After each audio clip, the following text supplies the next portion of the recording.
Pop culture is quite literally popular culture.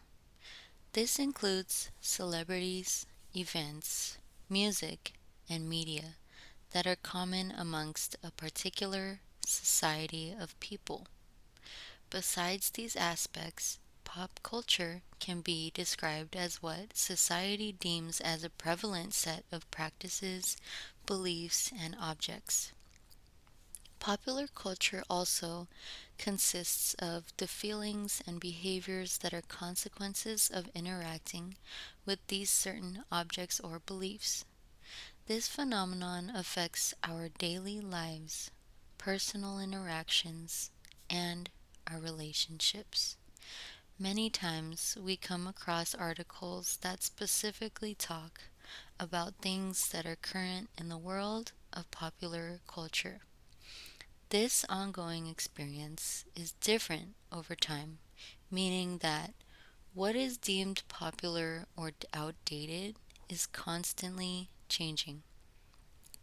According to the course text by John Story, there are various ways to define popular culture. The term is used to reference things that are widely favored and well liked by many people. People with access to social media platforms have the power to determine what becomes well known or popular. In the world of internet based social media and popular entertainment, individuals have unlimited opportunities, which can result in critics, bloggers, or aspiring stars to gain a mass following or a fan base and becoming an object of popular culture. Oftentimes, what is considered to be included in the world of popular culture is profitable, commercialized, and economically valuable. When looking at the phenomenon of popular culture in this way, it can be considered as a marker of socioeconomic class. Additionally, as John Story describes in his book, the texts and practices of popular culture are seen as forms of public fantasy. What he means by this is that society has a collective way of practicing, behaving, and speaking in a way that is relevant in the world of popular culture. In a sense, if a person notices that their fellow society member is not aware of the popular movies, music, or current events, then this will make the individual feel excluded and out of touch with their society. The module that I will be discussing is from week 9, which is about psychoanalysis. What is important about this module relating to pop culture pertains to the way that this phenomenon affects society's way of thinking. Psychoanalysis is used to reveal the emotional, imaginary, and symbolic aspects to cultural objects such as films, novels, magazines, and advertisements.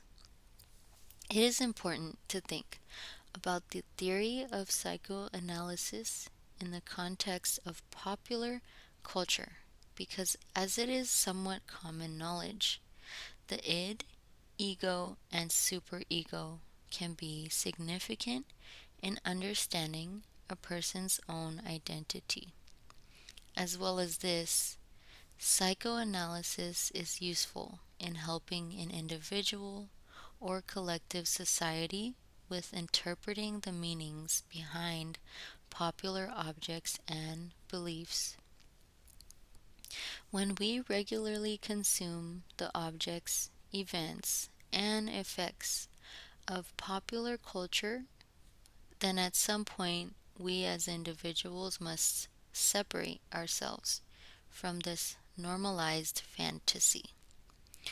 The phenomenon of popular culture, as mentioned earlier, can be seen as a fantasy that society members collectively participate in.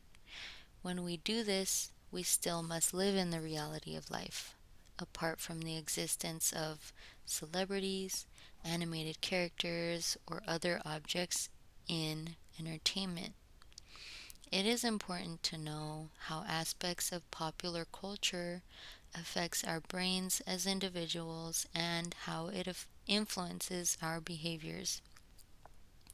Sometimes people let popular media overtake their thoughts, conversations, and way of life. Popular media can be so addicting that it may be all that individual can think about, to the point where it is distracting from one's priorities. In order to comprehend why this happens, we must first understand the foundation of psychoanalysis. In doing so, we can recognize the differences between the id, ego, and superego.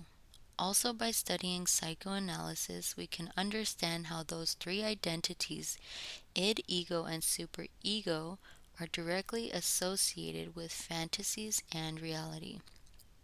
Another principal reason to consider this theory is because it may help a person become more self aware and be able to better distinguish the differences between what is real and what is not when consuming popular culture. Lastly, the lastly, um, the psychoanalytical theory helps us recognize that popular media has greatly impacted the way that society views women. Whether the effects are negative or positive, the aspect of popular cinema particularly targets viewing the viewing pleasure of men.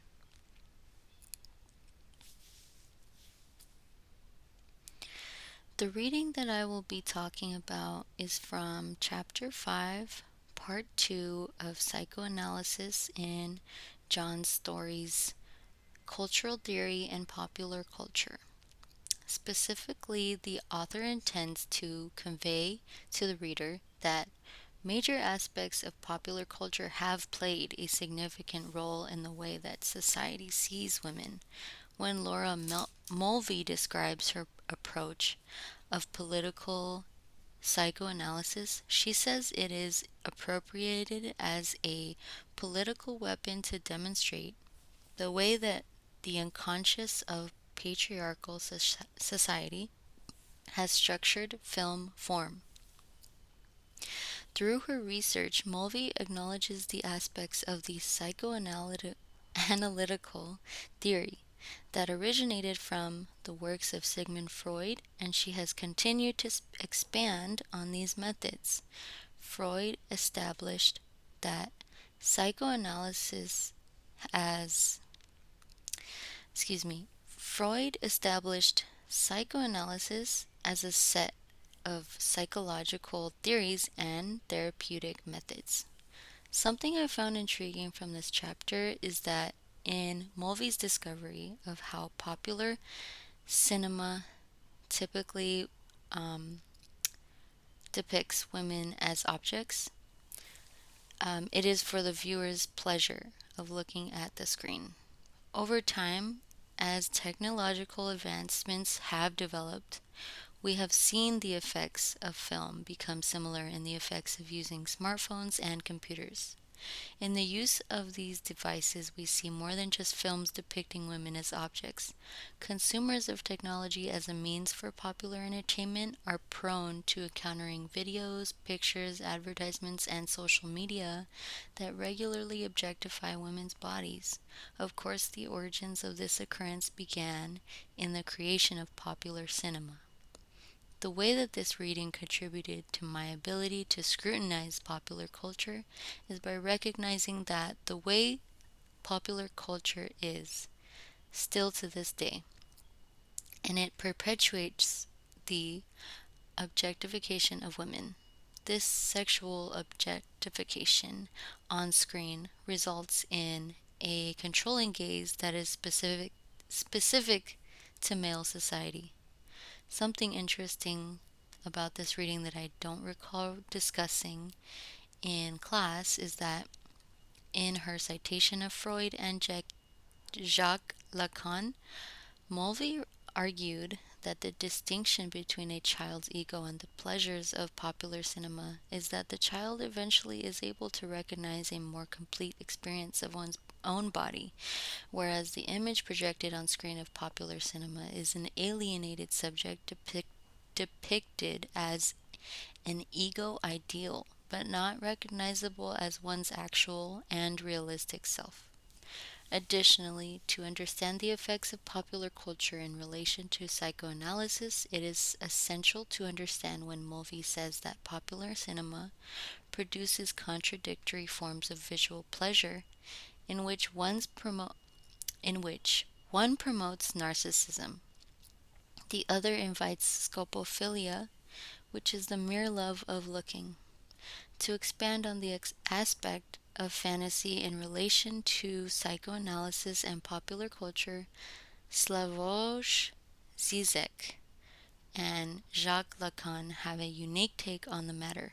In this elaboration, we read that, according to Zizek, fantasy is not the same as illusion. The existence of one's fantasy helps the person make sense of the world.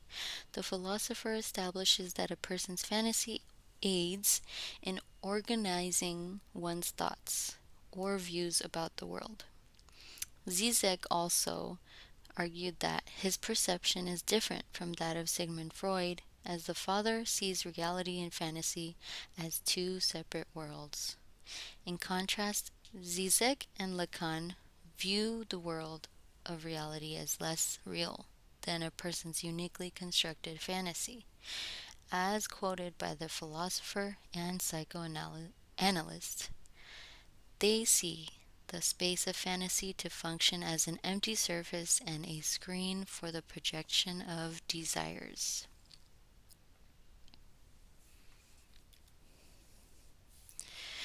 A piece of media that I found was appropriate to connect to this module on psychoanalysis was in the television series called Black Mirror.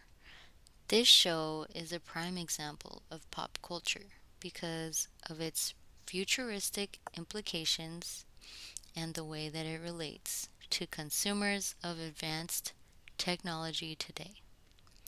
The show is relevant to current society because it consists of original high concepts in which make the televised portrayal of technology so believable. Its relevance also lies in the possibility that some of the plots in the show's episodes may come true in the future. The storyline mainly focuses on society's collective addiction to smartphones and computers, and also how one can rely on technology for their happiness.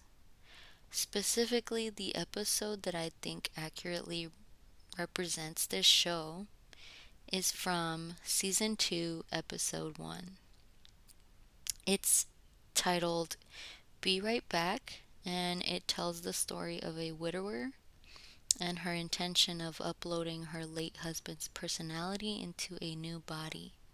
The premise of this episode is important to the psychoanalytical theory because it speaks to the difficulty of differentiating between fantasy and reality.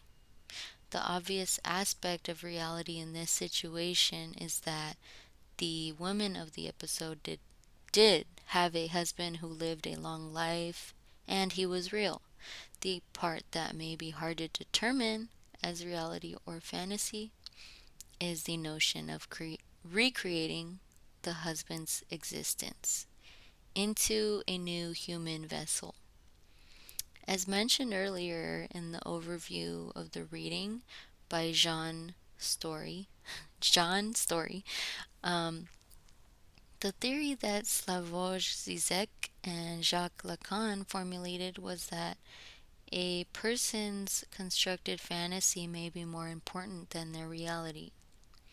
As John Story quoted from pop musician Jarvis Cocker, it doesn't really matter where things happen. It's kind of what's going on in your head that makes life interesting. In a way, that is the motto that this episode of Black Mirror conveys to the audience. As long as the widower can make herself believe the fantasy that her husband is in this new body, existing as an almost an altered person, then she may continue a peaceful reality.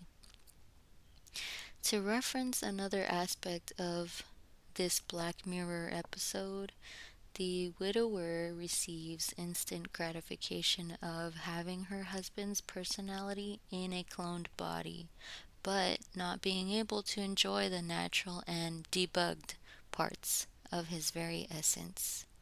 To relate back to the theory of psychoanalysis, philosopher Slavoj Zizek also believed that desire is never fulfilled or fully satisfied. It is endlessly reproduced in our fantasies. This notion applies to current society because it explains that we always want more, and our constant need for popular objects such as advanced technology is endless.